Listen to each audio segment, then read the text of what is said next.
Hello everyone, Turtlelags here, bringing you another AFK journey video. Today we have an updated Necrodrakon video in which I will do the top 3 runs for the Necrodrakon. Actually, it's more like top 2 or top 3, and then we'll do a bonus run in which we try out Talene. So far Talene has been viable in the past 3 of the 4 Dream Realm bosses. It appears like she might not be effective here, but it is fairly early in the day and not as many people have tested Talene out, but I will. So anyways, without further ado, let's begin.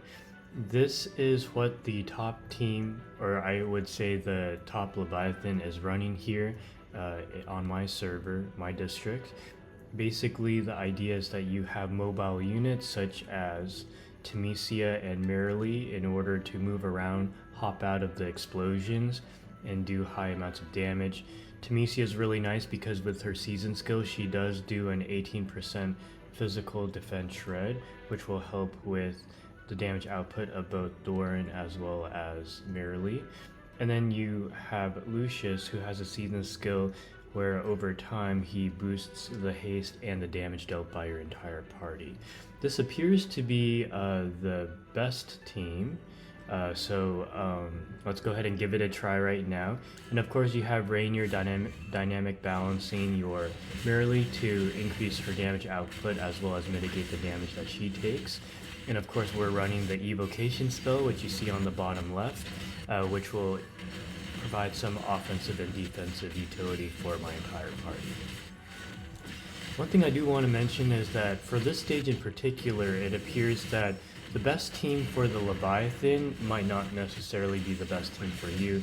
This is the case for most Dream Realm bosses because you need to, depending on your investment in your characters, your EX level, etc., you might not survive as well.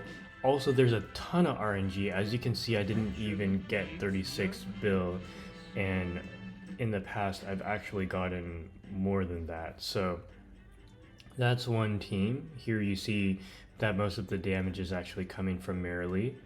Okay, so now let's go ahead and do that again, but this time we're going to run the Krueger variant. So I stand corrected, actually the Krueger variant is the strongest. But the Lucius was the one that got me the previous high score. Although the RNG was wildly out of favor for me that time. So the nice thing about Krueger is that he provides a 40% defense shred just from the normal part of his kit. And so for this reason, you know, he's very good for Merrily, very good for Temesia, Thorin, pretty much everyone on this team. Now the reason why you run Thorin is over Foresto, for instance, is because Thorin, he's able to take half of the damage that Merrily takes, but additionally he also has a season skill that increases the damage taken by the Necrodrakon. And it seems to me like this boss here it's very hard to survive against this boss. I mean, he's also taking away your energy. Ooh, wow, huge improvement there. 38.2 bill. Perfection needs no improvement. Very nice. Okay, so this is the second team that I wanted to showcase. As you can see, Merrily doing the most damage there. She actually did a lot more damage this time around, and this appears to be my best score. So, okay, so there's a ton of RNG involved. And then finally, for the third best team, I wanted to showcase this one, which more people will be familiar with. It's the one with Corin. So let's go ahead and use this one. Now the advantage to running Corin is that he is a mobile unit as well. For the first 2 teams that I showed you, Merrily's the only damage dealer really, but here you'll notice that Corin is also a damage dealer. And I think that this probably will be, I mean, the nice thing about the Necrodrakon boss is that there's so many different viable teams, and at the end of the day, it really depends on your RNG, I think. Corin is a mobile unit who can shield. He doesn't shield as many units, as many heroes as Lucius, but the fact that he supplements damage and is able to shield quite frequently is quite a good thing. And you see the yellow meter that kind of charges up when you have a mobile unit that's able to jump out of them, that's really good. It helps with survivability. Okay, so this actually was the second best performing team out of the three, better than Lucius. And here's the damage output. As you can see here, Marilee didn't do as much damage. In the previous run, she was doing like 23 bill. Here she's doing 16 bill. However, you do notice that Corin is doing almost 12 bill damage. Now, the final team that I wanted to showcase is one running Talene.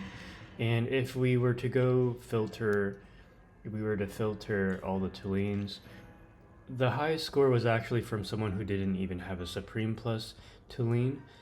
So I do want to try this out. This is actually one cooked up by my guildmate.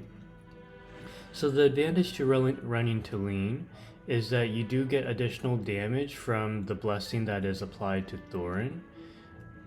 Another thing too is that Thorin does revive an extra time due to the blessing if you have her EX15. Now, I'm not so sure if it's a good idea to not run Rainier. Actually, I might need to modify this a little bit. I'm going to cook up my own. So what we'll do here is we'll run this shell, but instead of Krueger, we'll run Talene. That to me makes the most logical sense. Okay, and yeah, she's going to be blessing Thorin here. Okay, let's go ahead and give this a try. If we score anywhere close to the other three team formations, I would consider that a win, honestly. And I'm really curious about how much damage Talene ends up doing.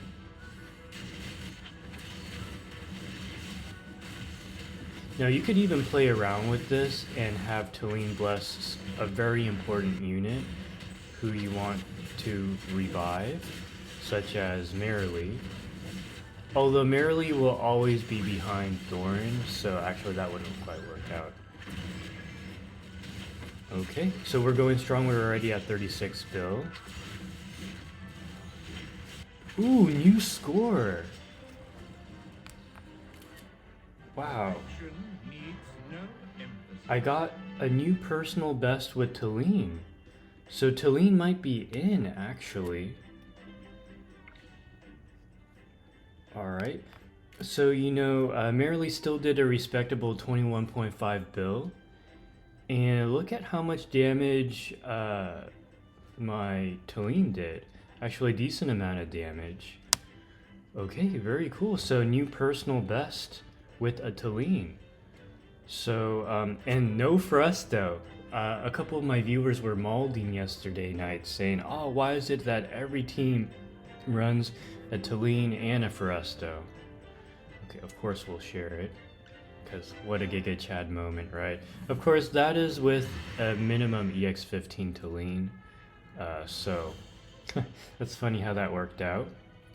I think this will kind of rock some socks off. Okay, so I think that pretty much wraps it up for this video. Thank you guys so much for watching, and I will catch you in the next one.